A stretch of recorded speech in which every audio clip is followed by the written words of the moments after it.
Right හරි. අපි අද මේ වීඩියෝ එකකින් කතා කරන්නේ 10 11 ශ්‍රේණිවල ව්‍යාපාර හා ගිණුම් කරන අධ්‍යයනය කියන විෂය හදාරන සිසුන්ට හම්බෙන පළවෙනි පාඩම. කියන්නේ 10 ශ්‍රේණියේ හම්බෙන පළවෙනි පාඩමේ පළවෙනි සංකල්පයක් ගැන. ඒ කියන්නේ පළවෙනිට මේක හම්බෙන සංකල්පයක්. එතකොට මේක දැනගන්න එක වැදගත්. මොකද මෙතනින් එහාට තමයි අපි මේ ව්‍යාපාර අධ්‍යයනය කියන එක අඳුරගෙන යන්නේ. ඒකට මේ ව්‍යාපාර හා ගිණුම් කරන අධ්‍යයනය කියන විෂයට අදාළ මූලික සංකල්ප ටික තමයි අපි ඉස්සරහට මේ වීඩියෝ වලින් ගේන්න උත්සාහ කරන්නේ. එතකොට අද මේ වීඩියෝ එකෙන් අපි කතා කරනවා මූලිකම සංකල්පයක්. ඒ තමයි මේ ව්‍යාපාර ගැන අපි කතා කරද්දී, ව්‍යාපාර ලෝකය ගැන කතා කරද්දී මේ ව්‍යාපාර බිහි වෙන්න බලපාපු මූලික සංකල්පය ගැන. ඒක තමයි පාරිභෝගිකයන්ගේ අවශ්‍යතා සහ වමනා කියන මූලික සංකල්පය. හරි. එතකොට මේ වීඩියෝ එකෙන් අපි කතා කරන්නේ එතකොට මේක සාමාන්‍ය චූටි වීඩියෝ ක්ලිප් එකක්. හැබැයි ඔයාලට මේකෙන් අවශ්‍යතා සහ වමනා කියන සංකල්පය ගැන 100%ක් අවබෝධයක් ගැනීමේ හැකියාවක් තියෙනවා. රයිට්. එහෙනම් අපි කතා කරමු මොනවද මේ අවශ්‍යතා, මේ පාරිභෝගිකයන්ගේ මොනවද අවශ්‍යතා සහ වමනා කියන්නේ මොනවද කියන එක. රයිට්. මම මේ පැත්තෙන් ගන්නම් අවශ්‍යතා කියන සංකල්පය. මේ පැත්තෙන් මම වගුවකින් වගේ ගන්නම් වමනා කියන සංකල්පය. හරි. එතකොට මේ පැත්තේ අවශ්‍යතා. මේ පැත්තෙන් මම ගන්නවා වමනා. රයිට්. දැන් එතකොට මේක දැනගන්න එක ඉතාමත් වැදගත්. 10 අනිවාර්යයෙන්ම 10 11 ශ්‍රේණි වල මේ අපේ සබ්ජෙක්ට් එක හදාරන ළමයින්ට. හරි. එතකොට මේකෙන් අනිවාර්යයෙන්ම මූලික ප්‍රශ්නයක් අනිවාර්යයෙන්ම ඔයාලට එන්න හැකියාවක් තියෙනවා. රයිට්. මොනවද මේ අවශ්‍යතා කියලා කියන්නේ? එතකොට අපි දන්නවා මිනිහෙක් ජීවත් වෙද්දී ඒ මිනිසාට අවශ්‍ය කරන අවම පහසුකම් ටික ඒ මිනිහට ඒ ජීවත් වීම සඳහා ඒ මිනිසාට ඕන වෙන අවම දේවල් ටික. හරි. එතකොට මේ අවම දේවල් ඒ කියන්නේ මිනිසෙක්ට ඒ ටික නැතුව ජීවත් වෙන්න බෑ. හරි. මිනිසෙක්ට යම් දෙයක් අවශ්‍යයි නම් ජීවත් වෙන්න. ඒ දේ නැතුණාට පස්සේ යාට ජීවත් වෙන්න බැයි නම් අපි ඒ වගේ දේවල් තමයි අඳුරගන්නේ අවශ්‍යතාවයන් විදිහට. හරි. එතකොට අපි ලස්සන මේකට නිර්වචනයක් දෙනවා. අවශ්‍යතා කියන එකට අපි ලියනවා මිනිසෙකු වශයෙන්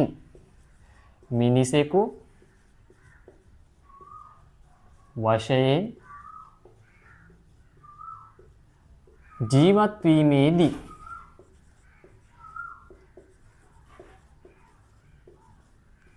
සපුරා ගත යුතු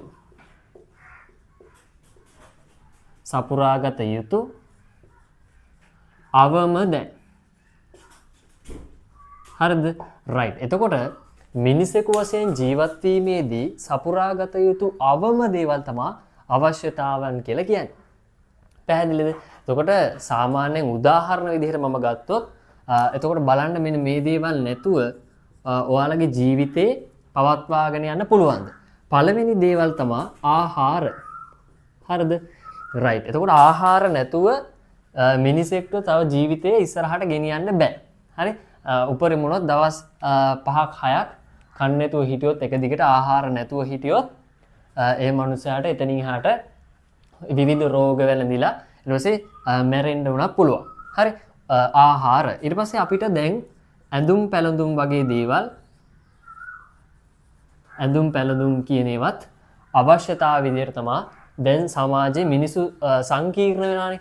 පැහැදිලිද? එතකොට යුගයත් එක්ක මිනිස්සු සංකීර්ණ වෙනවා. එතකොට අවශ්‍යතාවයන් කියන ඒවා දීර්ඝකාලීනව වර්ධනය වෙනවා. හරිද? දැන් ඉස්සර බලනකො ආදි කාලේ ගල් යුගයේ මිනිසුන් ආහාර පාන අනිවාර්ය දෙයක් වුණා. හැබැයි ඇඳුම් පැළඳුම් කියන එක ඒ පැරණි යුගවල අවශ්‍යතාවයක් විදිහට තිබ්බේ නෑ. හැබැයි මේ අවශ්‍යතාවන් කියන දේවල් මිනිසුන් දීර්ඝකාලීනව සංකීර්ණ වෙද්දී මෙන්න මේ වගේ දේවල් දැන් අවශ්‍යතාවයන් විදිහට එකතු වෙලා තියෙනවා. හරිද? ඊට පස්සේ මම ගන්නම් තව දෙයක් තමයි නිවාස කියන අවශ්‍යතාවය. හරිද? රයිට්. මෙන්න මේ තුන. හරි? එතකොට මෙන්න මේ තුනට අපි කියනවා මූලික මිනිස් අවශ්‍යතා කියලා. හරි? එතකොට ඔන්න දැනගන්න පුළුවන් මොනවද මේ මූලික මිනිස් අවශ්‍යතා කියලා කියන්නේ. හරි? එතකොට 100%ක් ඔයාලට මේ අවශ්‍යතා සහ වමනා කියන එකේ සංකල්පය තුල අපි මේ ටික කතා කරනවා. හරි. ඔයාලට එතකොට 100%ක්ම දැනුමක් එනවා මේ වීඩියෝ එක ඉවර වෙද්දී. මූලික අවශ්‍යතා. හරිද? එතකොට මූලික මිනිස් අවශ්‍යතා කියලා කියන්නේ මෙන්න මේ තුන. ආහාර, ඇඳුම් පැළඳුම්, නිවාස කියලා තමයි දැන් හඳුනාගෙන තියෙන්නේ. ඊට අමතරව තව අවශ්‍යතාවයන් තියෙනවා. මම කිව්වේ අර දීර්ඝකාලීන මිනිසුන් වර්ධනය වෙද්දී, සංවර්ධනය වෙද්දී මේ අධ්‍යාපනය කියන එක වගේම හරිද? අධ්‍යාපනය, විනෝදය වගේ අවශ්‍යතාවන් දැන් ඇවිල්ලා තියෙනවා. පැහැදිලි. එතකොට මේවා තමයි මේ අවශ්‍යතාවයන් විදිහට දැන් සමාජය තුල හඳුනාගෙන තියෙන්නේ. පැහැදිලි. එතකොට මිනිසෙකු වශයෙන් ජීවත් වීමේදී අනිවාර්යෙන් සපුරාගත යුතු අවම දැන්. හරි. එතකොට මෙතන එක වචනයක් දාමු තව. සපුරාගත යුතු අවම මිනිසෙකු වශයෙන් ජීවත් වීමේදී අනිවාර්යෙන් සපුරාගත යුතු අවම දැයි කියලා. හරි. මෙතනින් එතකොට ඔන්න අනිවාර්යෙන් කියලා තව වචනයක් එකතු කරමු. හරි. එතකොට මිනිසෙකු වශයෙන් ජීවත් වීමේදී අනිවාර්යෙන් සපුරාගත යුතු අවම දැ. පැහැදිලිද? හරි. එතකොට අවම දැ කියන වචනේ අනිවාර්යෙන් වාගේ මේ නිර්වචනය තුල තියෙන්න ඕනේ. පැහැදිලිද? රයිට්. එතකොට ඔන්න අවශ්‍යතාවයන් කියන්නේ මොනවද? ඒවට උදාහරණ කතා කරා. එතකොට අපි දන්නවා මූලික මිනිස් අවශ්‍යතා කියලත් අපි මේ ආහාර, ඇඳුම් පැළඳුම්, නිවාස කියන එක ගන්න පුළුවන්. රයිට්. අපි බලමු ඊළඟට උවමනාවන් කියන්නේ මොනවද කියන එක. රයිට්. එහෙනම් උවමනාවන් කියන එකටත් මම ලස්සන නිර්වචනයක් දෙනවා. හරි. මේ දෙක වෙනස්. එකිනෙකට වෙනස් සංකල්ප දෙකක්. හරි. හරි. දැන් අපි දන්නවා මේ අවශ්‍යතාවයන් තියෙනවා. මොනවද? ඇඳුම්, මේ ආහාර, ඇඳුම්, නිවාස. මේ වගේ අවශ්‍යතාවයන් කිහිපයක් තියෙනවානේ. ඒතකොට මේ අවශ්‍යතාවයන් මිනිසුන් සපුරා ගන්නා විවිධ ආකාර එකිනෙකට වෙනස්. පැහැදිලිද? දැන් මම පොඩි උදාහරණයක් කිව්වොත් උදේට දැන් ආහාර කියන එක ගත්තොත් උදේ ආහාරයට ඔයා මොනවද ගත්තේ? එක්ක ඔයා ඉන්දියාප්ප ගන්න ඇති. නැත්නම් ආප්ප කන්න ඇති. හරි. නැත්නම් තේ එකක් බිස්කට් එකක් කාලා බොන්න ඇති. පැහැදිලිද? එතකොට ඒ වගේ වෙනස් වෙනවා. බත් කන අය ඉන්නවා. පැහැදිලිද? අන්න ඒ විදිහට ආහාරය කියන්නේ එකම අවශ්‍යතාවයක් නේ. හැමෝටම පොදු වෙච්ච එකම අවශ්‍යතාවයක්. හැබැයි එක එක මිනිසුන් ඒ අවශ්‍යතාවය සපුරා ගන්න ආකාරය එකිනෙකට වෙනස්. පැහැදිලිද? රයිට්. අන්නේ වෙනස් වෙන විවිධ ස්වරූපයන් තමයි මේ උවමනාවන් කියලා කියන්නේ. හරි. මම ඒක ඉස්සෙල්ලා ලියන්න නිර්වචනය. මෙන්න මේ කියන අවශ්‍යතාවයන්. එතකොට උවමනා කියලා කියන්නේ අවශ්‍යතා සපුරා ගන්නා මේ අවශ්‍යතාවයන්, මේ අපි කතා කරපු අවශ්‍යතා සපුරා ගන්නා විවිධ ආකාර. හරිද? විවිධ ආකාර, එහෙම නැත්නම් අපි ඒවට කියනවා විවිධ ස්වරූප කියලාත් කියනවා. හරිද? නැත්නම් අපි මේකට ලස්සනම වචනයක් දෙන්න පුළුවන්. තෘප්තිය වැඩි කරන දෑ. මොනවද? තෘප්තිය. හරි. මං කියන්න මොකක්ද කියලා. තෘප්තිය වැඩි කරන දෑ. වැඩි කරන දෑ. හරිද? එතකොට අවශ්‍යතා කියලා මේ අවශ්‍යතා අපි මේ කතා කරමු අවශ්‍යතාවයන් සපුරා ගන්නා විවිධ ආකාර, එහෙම නැත්නම් විවිධ ස්වරූප, නැත්නම් ලස්සන වචනයක් කියව මොකද්ද? තෘප්තිය වැඩි කරන දෑ. තෘප්තිය කියන්නේ මොකද්ද? ඒ කියන්නේ මෙන්න මේ වගේ. හරි. දැන් පාරිභෝගිකයෙක්ගේ තෘප්තිය කියලා දෙයක් තියෙනවා. ඒ කියන්නේ ඒ පාරිභෝගිකයාගේ සතුට. පැහැදිලිද? යම්කිසි භාණ්ඩයක් හෝ සේවාවක් පරිභෝජනය කරද්දී, ඒක පාවිච්චි කරද්දී ඒ භාණ්ඩයෙන් සේවාවෙන් ඒ මිනිසා ලබන, ඒ පාරිභෝගිකයා ලබන සතුට. ඒකට තමයි තෘප්තිය කියලා කියන්නේ. පැහැදිලිද? දැන් හිතන්න ඔයාට අද රැට හැමදාම රැට කන්නේ බත්නේ සාමාන්‍ය ගෙදරක. හරි. හැබැයි ඔන්න හිතන්න එක දවසක රෑ. හරි අද රැට කියලා හිතන්නකො. මොකද්ද වෙන්නේ? තාත්තා කියනවා අම්මට උයන්න එපා මම කඩෙන් රැට චීස් කොත්තුවක් ගේන්නම් කියලා. හරි. එතකොට දැන් අපි හැමදාම කෑවේ රැට මොනවද? බත්. හැබැයි ඔන්න වෙනසක් වෙනවා. මොකද අද රැට මොනවද හම්බෙන්නේ? චීස් කොත්තුවක් හම්බෙනවා. ඒ චීස් කොත්තුව කාපුවාම මොකද වෙන්නේ? ඔයාගේ සතුට වෙනදට වඩා වැඩි නේ. පවුලේ අය සතුටෙන් වෙනදා වගේ නෙවෙයි එකමුතුව නේද? දැන් හැමෝම වෙනදට බත් කද්දිම කොහොමද කන්නේ? සමහර දවසට ඉස්සෙල්ලාම කවුරු හරි නංගි හරි මල්ලි හරි කනවා. ඊට පස්සේ මම කනවා. අන්තිමේට අම්මා කනවා. හරි එහෙම වෙන් වෙලා කන එකක් තියෙනනේ. හැබැයි ඔය හිතන්නකෝ ඔය කොත්තුව ගෙනාවට පස්සේ එදාට හැමෝම එකතු වෙලා හරි එක වෙලාවකට නේද? එක වෙලාවට හැමෝම එකතු වෙලා සතුටෙන් අන්නේ වෙනස භුක්ති විඳිනවා. එතකොට යාළගේ තියෙන සතුට වැඩි වෙනවා. හරිද? පැහැදිලි. එතකොට යම් යම් භාණ්ඩ හා සේවා වලින් ලැබෙන තෘප්තිය එකිනෙකට වෙනස්. පැහැදිලි? ඔයා යම් දෙයක් ආවම සතුට වෙනවා. හැබැයි ඊට වඩා අඩු දෙයක් හම්බුනොත් සතුට නැති වෙලා යනවා. පැහැදිලි? එතකොට මෙන්න මේ තෘප්තිය වෙනස් වෙනවා මේ උවමනාවන් නිසා. පැහැදිලි? තෘප්තිය වෙනස් වෙන දේවල් තමයි උවමනා කියලා කියන්නේ. හරි. එතකොට තෘප්තිය වැඩි කරන දෑ මෙන්න මේ වචන තුනම හරියටම ලිව්වොත් ඔයාලට උපරිම ලකුණකට යන්න පුළුවන්. පැහැදිලි? එහෙනම් අවශ්‍යතා සපුරා ගන්න විවිධ ආකාර එම නැත්නම් විවිධ ස්වරූප එම නැත්නම් තෘප්තිය වැඩි කරන දෑවට තමයි අපි උවමනා කියලා කියන්නේ. ඒතර උදාහරණයක් විදිහට අපි මේ වගේ උදාහරණ ලියන්න යද්දී හරි අපි එතකොට මතක ඇතුව අපි මේවට උදාහරණ ලියන්න යද්දී යම්කිසි අවශ්‍යතාවයක් ඇසුරෙන් තමයි අපි මේකේ උදාහරණය පෙන්නන්නේ. පැහැදිලිද? මොකද අපි මේ අවශ්‍යතාවයන් සපුරා ගන්න විවිධ ස්වරූපනේ පෙන්නන්නේ. ඒතකොට යම්කිසි අවශ්‍යතාවයක් ලියලා තමයි ඒකට අදාළ උවමනා ටික ලියන්න වෙන්නේ. පැහැදිලිද? රයිට්. එහෙනම් ඔන්න අපි ලියනවා අපි ඉස්සෙල්ලා ලියමු ආහාර කියන මොකද්ද? අවශ්‍යතාවය. ඒකට අපි උදාහරණ කීපයක් ලියනවා. මොනවද? බත්. ඔන්න විවිධ ස්වරූප. එක්කෙනෙක් බත් කන්න පුළුවන්. තව කෙනෙක්ට මොනවද කන්න පුළුවන්? පාන් කන්න පුළුවන්. හරි ඔන්න බඩගින්න නිවා ගන්න එකිනෙක මිනිස්සු එකිනෙක දේවල් පාවිච්චි කරනවා. එකිනෙකට වෙනස් දේවල් පාවිච්චි කරනවා. ඊට පස්සේ රොටි කන්න පුළුවන් නේ. රොටි. අන්න මෙන්න මේ වගේ එකම අවශ්‍යතාවයක් විවිධ ස්වරූප වලින් විවිධ ආකාර වලින් එහෙම නැත්නම් තෘප්තිය වෙනස් වෙන විදිහට මේ අවශ්‍යතාවය සපුරා ගන්නවා. ඊට පස්සේ අපි ගමුකෝ ඇඳුම්. හරිද? ඇඳුම් ගමුකෝ ඒකත් ඒ වගේ. ඇඳුම් මොකද කරන්නේ? වෙලාවකට ඔයා කමිසයක් අඳිනවා. හරිද? කමිස. ඊට පස්සේ කලිසම් තියෙනවා නේ. කලිසම් තියෙනවා. ඊට පස්සේ තව මොනවද තියෙන්නේ? සරම තියෙනවා නේ. සරම් තියෙනවා. ඔයාලට මේ ඕන එකක් අඳින්න පුළුවන්. හරි. ඊට පස්සේ ගවුම් අඳින්න ගවුම්. දැන් මේවා ස්ත්‍රී පුරුෂ භාවයත් එක්ක වෙනස් වෙනවා. ගවුම්ද කමිසද නේද? කලිසම නම් කෙල්ලොත් අඳිනවනේ. අපිට ඒ වුණාට ගවුම් අඳින්න බෑ. හරිද? රයිට්. එතකොට අන්න ඒ වගේ වෙනස් වෙනවා. පැහැදිලිද? ඔන්න ඔය විදිහට ඇඳුම් වලට ඔයාට විවිධ ස්වරූප කිහිපයක් ලියන්න පුළුවන්. හරිද? රයිට්. නිවාස ගත්තත් නිවාසකටත් මම ලියන්නම් පොඩ්ඩක්. නිවාස ගන්න පුළුවන්. මොනවද? සාමාන්‍යයෙන් සමහර මිනිසුන් තාමත් පැල්පත්වල ජීවත් වෙනවා. පැල්. එතකොට සාමාන්‍ය නිවාසනේ. ඊට පස්සේ තව තියෙනවා නිවාස සංකීර්ණ.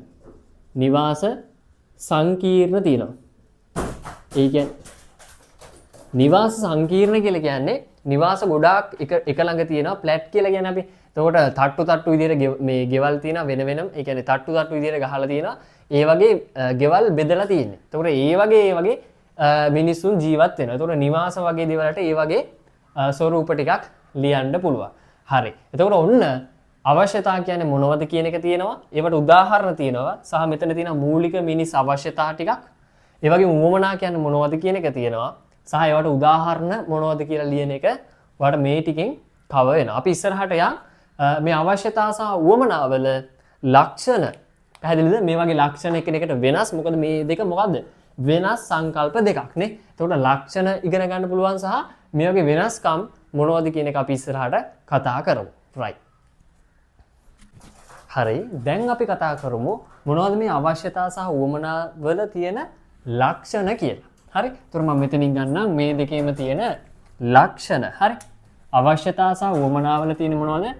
ලක්ෂණ. දැන් මම මේ දෙකම එකිනෙකට ගන්නවා වගුවක් විදිහට. හරිද? එතකොට අවශ්‍යතා සහ උවමනාවල ලක්ෂණ තමයි මේ වෙන වෙනම කතා කරන්නේ. මම ඒකට නිකන් වගුවක් වගේ ගන්නම්. මොකද ඔයාට මේ වගුවම පාඩම් කරගන්න පුළුවන්. මේ වගුවම ඔයාට සිලෙක්ට් කරගන්න පුළුවන් මේ ලක්ෂණ වගේම වෙනස්කම් වලටත්. පැහැදිලිද? එතකොට ලක්ෂණම තමයි වෙනස්කම් විදිහටත් ඔයාට පාවිච්චි කරන්න පුළුවන් හැකියාවක් තියෙනවා. ඒකින්ද මම මේ විදිහට ගන්නවා. ඔයාට තේරෙන්න ඇති. හරි. එතකොට අවශ්‍යතාවල අපි ලක්ෂණ කිහිපයක් කතා කරනවා.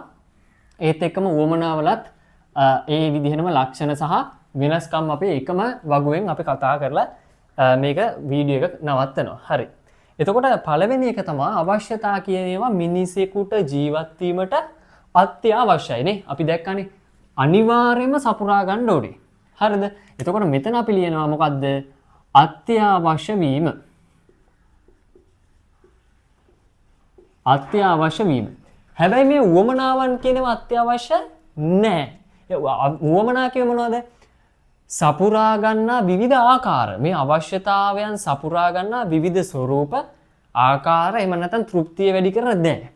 හැබැයි දැන් මේ කියන උවමනා සපුරා ගන්න මේ විවිධ ස්වરૂපනේ මේ විවිධ ස්වરૂපයන් අනිවාර්ය අත්‍යවශ්‍ය දෙයක් නෙමෙයි. දැන් බත් කියන එක කණ්ඩත් පුළුවන්. දැන් අපි කතා කරේ උදාහරණයක් විදිහට මොනවද? ආහාර වලට බත් තියෙනවා, පාන් තියෙනවා, රොටි තියෙනවා. ඒතකොට අද රැයට බත්ම කන්න ඕනි කියලා අත්‍යවශ්‍යතාවයක් නැහැ. ඔයාට රොටි කෑවත් මොකද්ද වෙන්නේ? බඩ පිරෙනවා. පැහැදිලිද? ඔයා කමිසයක් ඇඳ කියලත් ඔයා ෂර්ට් එකක් නැත්නම් කමිසේ කියන්නේ අර නෝමල් ෂර්ට් එකක් තියෙන්නේ. අට ෂර්ට් එක නැත්නම් ටී-ෂර්ට් එක. ඔයා ෂර්ට් එකක් ඇඳද්දත් එකම දේ වෙන්නේ ඇඟ වැහෙන එක. ටී-ෂර්ට් එකක් ඇඳද්දත් මොකද වෙන්නේ? ඇඟ වැහෙන එක තමයි වෙන්නේ. පැහැදිලිද? අන්න ඒ විදිහට මේ වමනා කියන එක අත්‍යවශ්‍ය දෙයක් නෙමෙයි. පැහැදිලිද? ඔයාට ඔයගෙන් ඕන එකක් තෝරා ගැනීමේ නිදහසක් තියෙනවා. ඒකින්ද අපි මේකට ලියනවා අත්‍යවශ්‍ය නොවීම. අත්‍යවශ්‍ය නොවීම. හරි. හරි. අත්‍යවශ්‍ය නොවීම. අත්‍යවශ්‍ය නොවීම. අපි යන් ඊට පස්සේ දෙවෙනි ලක්ෂණය. හරි දැන් මේක බලන්නකො මේ ඔයාට මේක ලක්ෂණයක් විදිහට ගන්න පුළුවන්. මේ අවශ්‍යතාවල ලක්ෂණය තමයි අත්‍යවශ්‍ය වීම. උවමනාවල ලක්ෂණය තමයි අත්‍යවශ්‍ය නොවීම. එතකොට මේකම ඔයාට ගන්න පුළුවන් මේ වගේ වෙනස්කම් විදිහට. හරි. එතකොට මම මේකට එකම වගුව තමයි දෙකටම පාවිච්චි කරන්නේ වෙනස්කම්. හරි. වෙනස්කම් විදිහටත් මම ඒක පාවිච්චි කරනවා. එතකොට දැන් බලන්නකො මේ අවශ්‍යතාව කියනවා අත්‍යවශ්‍ය වෙද්දී උවමනා කියනවා අත්‍යවශ්‍ය නොවේ. හරි. ඊට පස්සේ අපි යන් තව එකක් තමයි මේ අවශ්‍යතාව කියන ඒවා හැමෝටම පොදුයි. බලන්නකෝ ඒක සතෙක්ද මිනිහෙක්ද කියලාත් නෑ. ඉතින් ඇත්තම කතාව මොකද්ද? සතෙකුට උනත් මිනිසෙකුට උනත් ආහාර පාන ඕනේ. නේ? බඩගින්න කියන එක හැමෝටම දැනෙනවා. ඒ වගේම සතෙකුට උනත් අපිට උනත් ඉන්න තැනක් ඕනේ. නිවාසයක් ඕනේ. එයාලගේ නවාතැන් පහසුකම් හැම සතෙකුටම සහ මිනිසෙකුටම වෙන් වෙලා තියෙන්න ඕනේ. පැහැදිලිද? එතකොට මේවා කාටත් පොදුයි. පැහැදිලිද? මේවා කාටත් පොදුයි. එතකොට මෙතෙන් අවශ්‍යතාව කියන එකට ಜಾති ආගම් කුල ભેද ඒවා කිසිම දෙයක් අදාළ නැහැ. කොටින්ම කිව්වොත් සතෙක්ද මිනිසෙකුද කියන එකවත් අදාළ නැහැ. අවශ්‍යතාව කියනවා පොදුයි. හැමෝටම පොදුයි. හැමෝටම බඩගින්න දැනෙනවානේ. ආහාර කියන එක අනිවාර්යෙන් හැමෝටම ඕනේ. එහෙනම් අවශ්‍යතාව කියන එක හැමෝටම පොදුයි. පොදු වීම. හැබැයි බලන්නකෝ උවමනා කියන ඒවා හැමෝටම පොදු නෑ. පැහැදිලිද? මම කිව්වේ ඔයා රැයට බත් කද්දි වෙන ගෙදරක රැයට රොටි කන්න පුළුවන්. පැහැදිලිද? ඒතර සමහර ආගම් ජාතීන් වලත් වෙනස්කම් තියෙනවානේ. දැන් සාමාන්‍යයෙන් සිංහල අය වැඩියෙන් බත් කද්දි ද්‍රවිඩ ජනතාව තෝසේ ඉඩ්ලි වගේ දේවල් එයාලගේ වෙනම උවමනාවන් සෙට් එකක් තියෙනවා. ඒතකොට ඇඳුම් පැළඳුම් වුණත් අපේ සිංහල කාන්තාවක් ගද්දි සාමාන්‍යයෙන් එයාලා සාමාන්‍ය නෝමල් ඇඳුම් අදිනවනේ. හැබැයි මුස්ලිම් කාන්තාවන් ගද්දි එයාලා බුරුකාවක් කියලා වෙනම එයාලට ඇඳුම් විශේෂයක් තියෙනවා. අන්න ඒ විදිහට උවමනාවන් එකිනෙකට විවිධයි. මේ අවශ්‍යතාව පොදු වෙද්දී උවමනාවන් මොකද වෙන්නේ? උවමනාවන් එකිනෙකට විවිධ වීම. විවිධ වීම හැමෝටම එකම දෙයක් කියලා නෑ. එයාලා සපුරා ගන්න විවිධ ආකාරයන් වෙනස්. පැහැදිලිද? රයිට්. හැබැයි ඔන්න අවශ්‍යතාවයන් කියන ඒවා කාටවත් නිර්මාණය කරන්න බෑ. හරි? ඒතර මම මෙතන ලියනවා නිර්මාණය කළ නොහැකි වීම. නිර්මාණය කළ නොහැකි වීම. ඒ කියන්නේ දැන් මේක ප්‍රබලව බලපාන්නේ අපි ව්‍යාපාරය ගැනනේ කතා කරන්නේ. ඒතකොට ව්‍යාපාරිකයන් නෙමෙයි කාට වුණත් නිර්මාණය කරන්න බෑ. හරිද? මේක කාටවත් මේ හිතලා හදන්න පුළුවන් දෙයක් නෙවෙයි. අවශ්‍යතාව කියනවා කාටවත් නිර්මාණය කරන්න කාටවත් හදන්න බෑ. ව්‍යාපාරිකයන්ට නිර්මාණය කරන්න බෑ. නොහැකි වීම. හරි? ඒතකොට මේ පැත්තේ මොකද වෙන්නේ? උවමනා කියනවා නම් ව්‍යාපාරිකයන්ට නිර්මාණය කළ හැකි. එහෙනම් මෙතන අපි ලියනවා නිර්මාණය කළ හැකි. නිර්මාණය කළ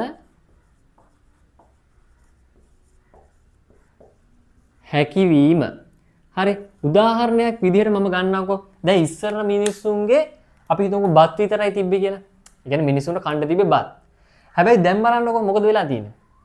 අම්මෝ කොච්චර ಜಾති කන්න තියෙනවද කොත්තු කන්න තියෙනවා රයිස් කන්න තියෙනවා නේද මේ බලන කාලෙන් කාලෙට මේ උවමනා කියනවා ගොඩාක් මොකද වෙන්නේ සංකීර්ණ වෙනවා ඒ කියන්නේ නිර්මාණය කරනවා වැඩිනේ ඒතකොට ගොඩාක් තියෙනවා පැහැදිලිද ලෝකයේ තුල ඒතකොට ආහාර වර්ග දැන් කොච්චර තියෙනවද පැහැදිලිද එතකොට නිර්මාණය මේ ඔක්කොම ව්‍යාපාරිකයන් මේ නිර්මාණය කරපු දේවල් පැහැදිලිද එතකොට නූඩ්ල්ස් මැගී නේද මැගී කියලා අපවම ආයේ නූඩ්ල්ස් කියලා එතකොට දැන් කිරිපිටි එනවා කිරිපිටි සීනි දාපු එක හරි සීනි දාලම කිරිපිටි හදපු එක තියෙනවා නැත්නම් කිරිපිටි එක විතරක් තියෙනවා පැහැදිලිද අන්න ඒ විදිහට ව්‍යාපාරිකයන් සහ ඒ ඕනම පුද්ගලයාට මොනවද කරන්නවද වමනා කියනවා නිර්මාණය කරන්න පුළුවන් ඇඳුම් ಜಾති ගත්තාම ඇඳුම් ಜಾති කීයක් හදනවද නේ ඇඳුම් ಜಾති කීයක් තියෙනවද අන්න ඒ වගේ හරිද එහෙනම් අවශ්‍යතා කියන ඒවා කාටවත් නිර්මාණය කරන්න බෑ වමනා කියන ඒවා නිර්මාණය කළ හැකියි ඒතර අවශ්‍යතා කියනවා මේ ඉබේම ආපු දේවල්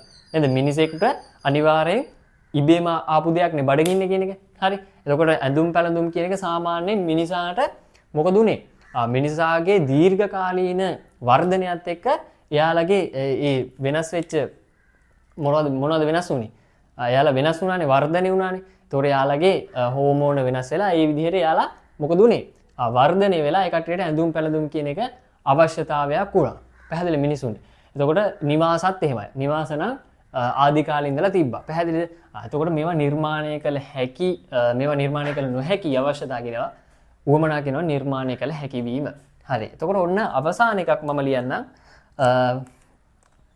අවශ්‍යතා කියන ඒවා සීමිතයි පොඩ්ඩයි තියෙන්නේ ලෝකයේ තුල තියෙන්නේ සීමිතයි මම ඉස්සෙල්ලා කිව්වේ අතන උවමනා කියන ඒවා ලෝකයේ කොච්චර තියෙනවදනේ එහෙනම් සීමිත වීම තව ලක්ෂණයක් මේ අවශ්‍යතාවල එතකොට උවමනා මොකද වෙන්නේ උවමනා ටික අසීමිත වෙනවා හරි උවමනා ටික අසීමිත වීම දැන් මේකේ කතන්දරේ මේකයි හරිද දැන් මතකද මම අවශ්‍යතා කිහිපයක් නෙලිව්වේ ආහාර පාන ඇඳුම් පැළඳුම් නිවාස අධ්‍යාපනයේ විනෝදය අන්නේ වගේ කිහිපයක් තමයි ලියන්න පුළුවන් හරිද හැබැයි මේ උවමනා මට ලියන්න ගියොත් එහෙම ආහාර කියන එකට උදාහරණ කොච්චර තියෙනවද නේ මමම බෝඩ් එකේ ඉස්සලා 5ක් විතර ලිව්වා 4-5ක් ලිව්වා එතකොට අසීමිතව තියෙනවා පැහැදිලිද එතකොට ආහාර වර්ග ලියන්න ගියොත් ආහාර පාන ඇඳුම් පැළඳුම් මේවා ලියන්න ගියොත් එහෙම මේ බෝඩ් එකත් මත වෙනවා ඒ තරමට අසීමිතව තියෙනවා මේවා දවසින් දවස මොකද වෙන්නේ මිනිස්සු හොයාගන්නවා මේ නිර්මාණය කළ හැකියවීම නිසා තමයි මේවා අසීමිත වෙන්නේ පැහැදිලිද එතකොට ඔන්න අවශ්‍යතාවයන් වල ලක්ෂණ ඔයාට මේ පැත්තෙන් ලියන්න පුළුවන් උවමනා වල ලක්ෂණක් තියෙනවා ඒ වගේම මේ වගේ වෙනස්කම්නුත් ඔයාට මේ එකිනෙකට ලියන්න පුළුවන් මේ අවශ්‍යතා අත්‍යවශ්‍ය වීම සහ උවමනා ටික අත්‍යවශ්‍ය නොවීම අවශ්‍යතා ටික පොදු වෙද්දී උවමනා ටික විවිධ වීම අවශ්‍යතා ටික නිර්මාණය කළ හැකි වීමේදී